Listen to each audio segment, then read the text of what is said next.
Visakha steel plant ప్రైవేటీకరణ అంశం రాజకీయంగా మళ్లీ రాజుకుంటుంది. అధికార ప్రతిపక్షాలు ప్రైవేటీకరణ ఆపింది మేమే అని క్రెడిట్ కోసం కొట్లాటలకు దిగుతున్నాయి.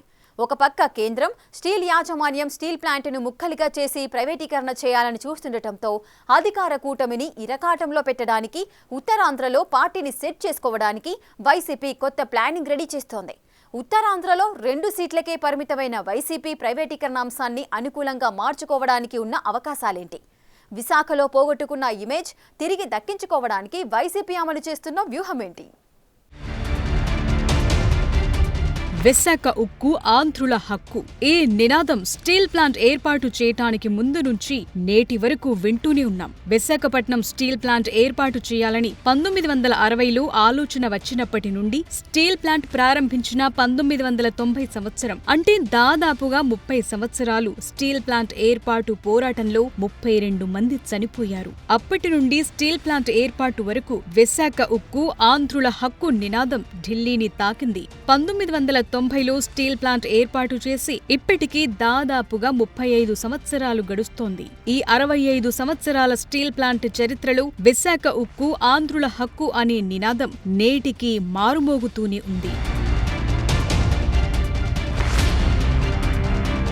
ఇప్పుడు ఆ నినాదం కాస్త కేంద్ర ప్రభుత్వం స్టీల్ యాజమాన్యం తీసుకున్న నిర్ణయాలతో విశాఖ ఉక్కు ప్రైవేట్ సంస్థల హక్కుగా మారిపోయినట్లు కనిపిస్తోంది. 2019లో రెండోసారి కేంద్రంలో అధికారంలోకొచ్చిన బీజేపీ విశాఖ స్టీల్ ప్లాంట్ ను ప్రైవేటీకరణ చేస్తున్నట్లు ప్రకటన చేసినప్పటి నుంచి ఇప్పటి వరకు గత 5 సంవత్సరాలుగా విశాఖ స్టీల్ ప్లాంట్ ఉద్యోగులు, కార్మికులకు తోడు కమ్యూనిస్టు పార్టీ నాయకుల ఆందోళనలు చేయటం, రాజకీయ పార్టీలు తమ మనుగడ కోసం అన్నట్లు ఆ ఉద్యమానికి సంఘీభావం ప్రకటిస్తూ వస్తున్నాయి. అంతే తప్ప స్టీల్ ప్లాంట్ ప్రైవేటీకరణ జరగదు అనే స్టేట్మెంట్ను ఎవరూ ఇవ్వలేకపోతున్నారు. దీంతో విశాఖ స్టీల్ ప్లాంట్ ఉద్యమం మళ్లీ ఏళ్లకేళ్లు కొనసాగేలా కనిపిస్తోంది.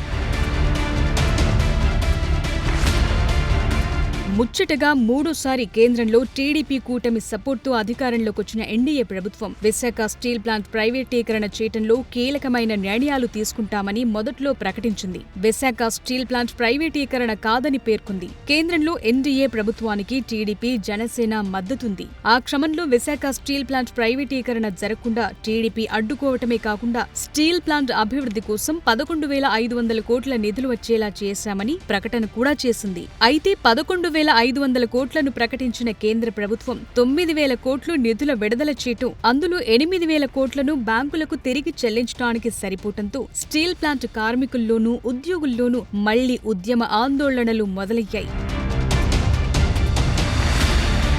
విశాఖ స్టీల్ ప్లాంట్ విషయంలో కేంద్ర ప్రభుత్వం రోజుకొక ప్రకటన చేస్తూ ముందుకు వెళుతోంది. ఒక పక్క స్టీల్ ప్లాంట్ ప్రైవేటీకరణ కాదని చెప్తూనే మరోపక్క 100% కేంద్రం పెట్టుబడులను ఉపసంహరించుకున్నట్టు స్వయాన పార్లమెంటులో వైసీపీ రాజ్యసభ సభ్యులు వైవి సుబ్బారెడ్డి అడిగిన ప్రశ్నకు సమాధానం చెప్పడంతో విశాఖ స్టీల్ ప్లాంట్ ప్రైవేటీకరణ ఆగదు అనేది స్పష్టమవుతోంది. దానికి తోడు ఇప్పుడు విశాఖ స్టీల్ ప్లాంట్లోని కీలకమైన 34 విభాగాలను ప్రైవేటీకరణ చేయటాన్ని విశాఖ స్టీల్ యాజమాన్యం నోటిఫికేషన్ ఇవ్వటంతో స్టీల్ ప్లాంట్ ఉద్యోగులు, కార్మికులతో పాటు నిర్వాసితులు, రాజకీయ నాయకులు తప్పుబడుతున్నారు.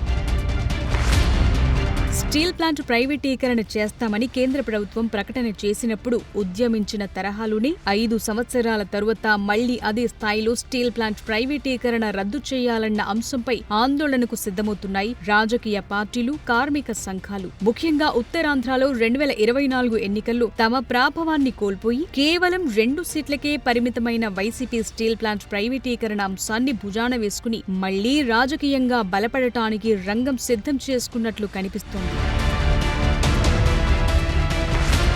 ఇప్పటికే విశాఖ నగరంతో పాటు చుట్టుపక్కల ఉన్న భూములను వైసీపీ అధికారంలో ఉన్న సమయంలో మాజీ రాజ్యసభ సభ్యుడు విజయసాయిరెడ్డి, అతని అనుచరులతో పాటు వైసీపీ నాయకులు కబ్జాలు చేసి కొట్టేయడానికి ప్రయత్నాలు చేశారని తీవ్ర విమర్శలున్నాయి. అధికారాన్ని కోల్పోయిన తరువాత టీడీపీ కూటమి గత ప్రభుత్వ హయాంలో వైసీపీ చేసిన అవినీతిని, భూకబ్జాలను బయటకు తీస్తూ నిత్యం వైసీపీని టార్గెట్ చేస్తూనే ఉంది. అవినీతి పార్టీ, భూకబ్జాల పార్టీ అనే ముద్ర నుండి బయటపడటానికి వైసీపీ స్టీల్ ప్లాంట్ ఉద్యమాన్ని లీడ్ చేసి ఉత్తరాంధ్రలో పార్టీని బలోపేతం చేయడానికి రంగం సిద్ధం చేస్తున్నట్లు కనిపిస్తోంది.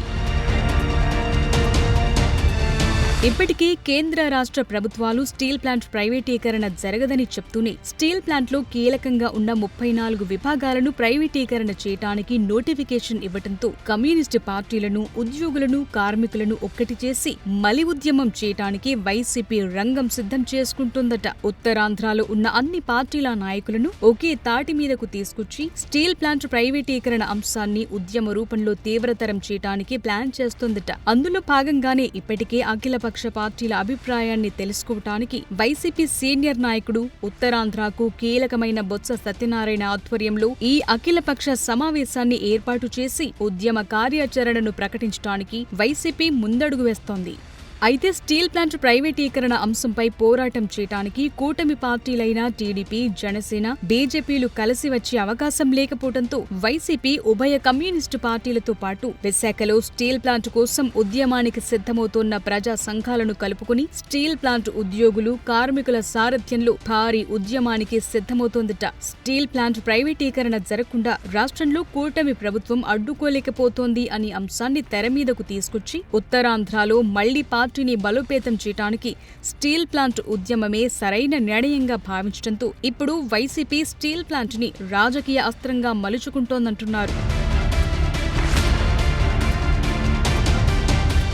స్టీల్ ప్లాంట్ ప్రైవేటీకరణ జరగదని ఏపీలోని కూటమి పార్టీలు చెప్తున్నా కేంద్ర ప్రభుత్వం తన నిర్ణయాన్ని మార్చుకోకపోవడంతో నేరుగా ప్రజల్లోకి వెళ్లి స్టీల్ ప్లాంట్ ప్రైవేటీకరణకు కూటమి ప్రభుత్వం సహకరిస్తుందని ఫోకస్ చేయటమే వైసీపీ లక్ష్యంగా కనిపిస్తోంది. అంతేకాకుండా స్టీల్ ప్లాంట్ ప్రైవేటీకరణ జరగకుండా అడ్డుకుంటామని వైసీపీ ప్రజల్లో ఓ నమ్మకాన్ని క్రియేట్ చేసేలా ఉద్యమాలు నిర్వహించి వైసీపీ రాజకీయంగా లబ్ధి పొందాలని చూస్తోంది. విశాఖ స్టీల్ ప్లాంట్ ప్రైవేటీకరణ జరగకుండా వైసీపీ చేయగలుగుతుంది లేక స్టీల్ ప్లాంట్ను కాపాడే ఉద్యమం పేరుతో పార్టీని ఏమాత్రం బలోపేతం చేసుకుంటుందో చూడాలి.